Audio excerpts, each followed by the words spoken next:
here A, B, and C are constants, and so we have one of these four forms is going to be the linear inequalities that we're talking about. And notice that the form is a little different than the point-slope form that, or the slope-intercept form that we've talked about before. We can easily rearrange these to be that form, but hopefully by the end of the class you'll see that this actually makes some sense to put it in this form because it actually graphs pretty fast. And so you'll see that. All right. So what we mean by a solution in a linear inequality is the same thing that we mean by a solution in an inequality, is that it's an ordered pair that makes the inequality true.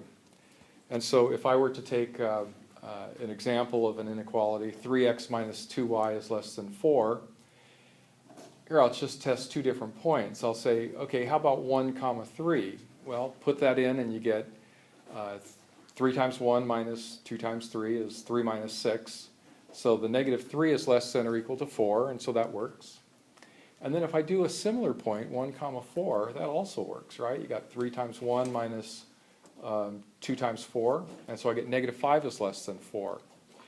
So this is a little different than the equalities that we had before, because with the equalities we had, for any given x, we had one y that works. Even though many different ordered pairs of x and y work, generally the ordered pair is unique. And here, what we have is really many solutions that we're going to have here. So we're going to have to resort to a graphing technique that's a little different than just plotting lines.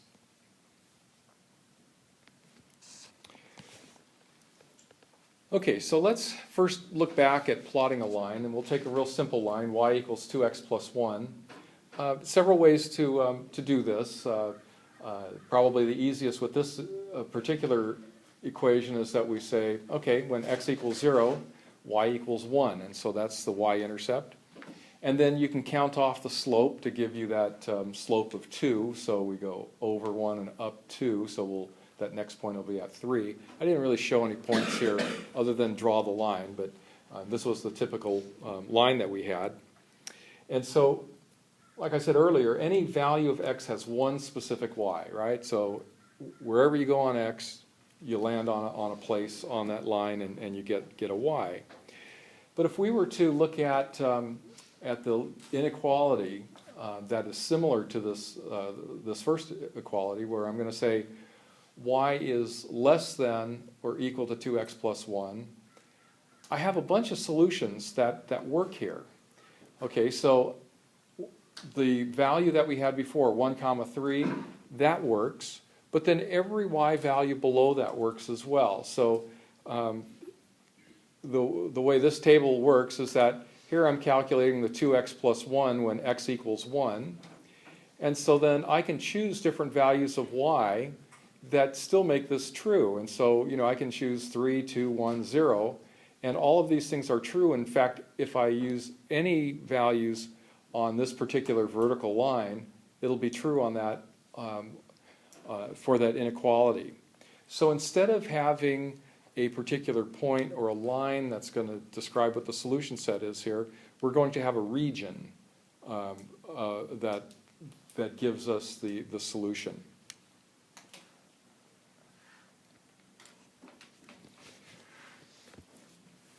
Okay, so how do we sketch a graph then that shows all of the solutions? So let's take, you know, in the first step, what we want to do is take a line, and, you know, if we have the strict inequality where the equals is not part of the inequality, it's just either less than or greater than, the line itself is not going to be a solution, right? Because when you test a point on the line, you'll have something like 3 is less than 3, which is not true. So the line itself will be significant, but it's not part of the solution, so we're going to draw that as a dashed line. And then if it includes the equality, we're going to use a solid line.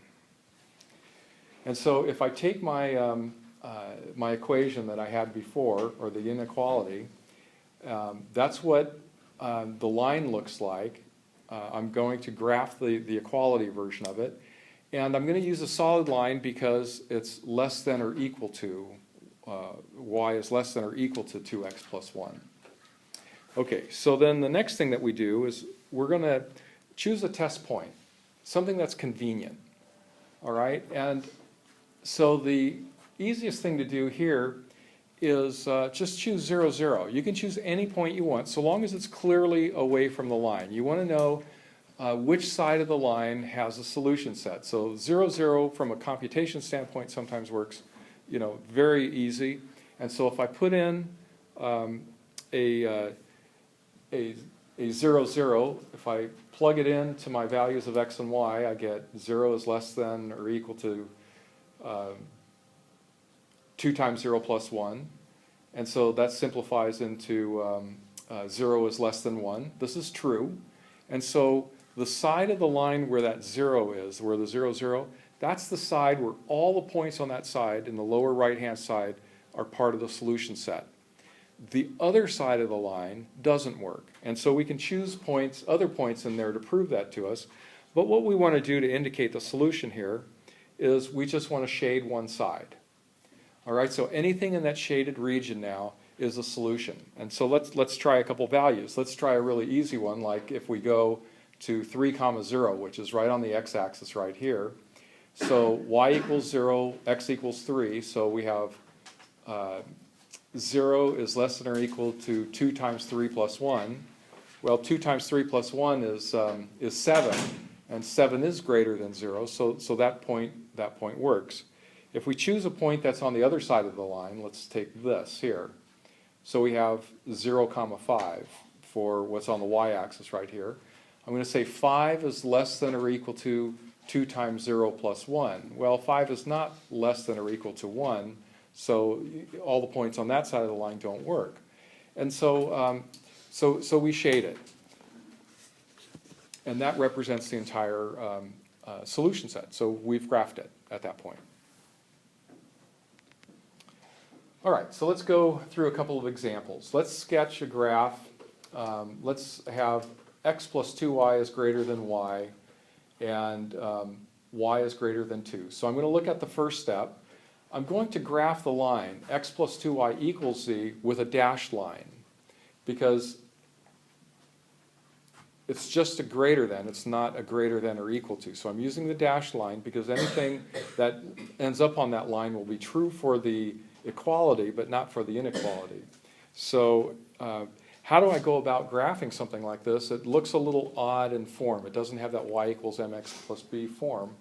So the way we're going to do it, and the way I suggest that you do a lot of these, is just try finding your intercepts. And so try it with what happens when x equals 0 and what happens when y equals 0 for that line. And so when x equals 0, we have 0 plus 2y equals 2, and so y equals 1. And when y equals 0, you see, we're going to put in the values there. We get x equals 2. So it's almost like you can use your finger to, or your hand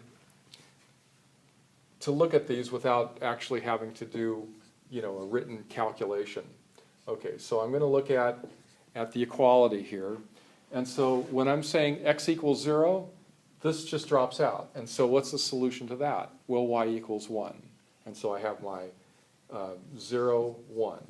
Now when y equals 0, I'll just cover that, and I have x equals 2. I read it right off directly, and so I'm going to have 2, 0. And those are the 2 points that I came up with. So this form, where you can just exclude one term and see, you know, it will just really involve just one division. And so you can graph these lines simply by putting on the 2 intercepts. And so here I'm going to put a dot where my intercepts are.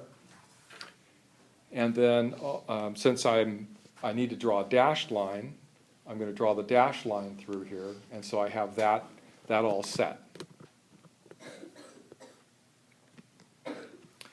Okay, so then the step 2 now is that I get my test point. And here you see how the origin, the 0, 0, is reasonably far away from the line. So I'm going to test 0, 0. And sure enough, 0 is not greater than 2. So it's going to be the other side from where the origin is, and that I'll shade. So I'm going to shade the other side. And we can test more points to see if you're right or wrong, but oftentimes, especially when you have both variables on the left-hand side like this, testing 0, 0 is very easy because both of the terms drop out, and so is your equality true. In this case, 0 is not greater than 2, so we look at the other side. Now notice the way I shaded this. I just put some shaded lines there. That's probably the easiest way to do it if you're just using pencil. It's the neatest way, certainly. If you try and shade it in, it looks like you're scratching something out, and so that's probably not quite as neat. And I've had some people who like to color, and just like on the one before where I put all the color in there. If you want to take a highlighter and just mark the side that's right, that's okay, but it's unnecessary. Just shading it in this fashion will indicate that that's the side that works. Okay?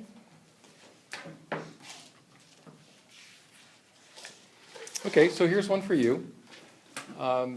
Try sketching the graph of these inequalities. And actually, we're going to do 4 of them here. Yes? What is that form of the line, of the equation of the line called? What it's called? Well, it really doesn't have a name by our book. Some books will call this the standard or general form, but what we've decided, what we've called it before, was when everything is on the left-hand side and everything equals 0. So you can refer to this as standard form. Authors differ on if this is standard form or if the 7 is on the left-hand side is that standard form. So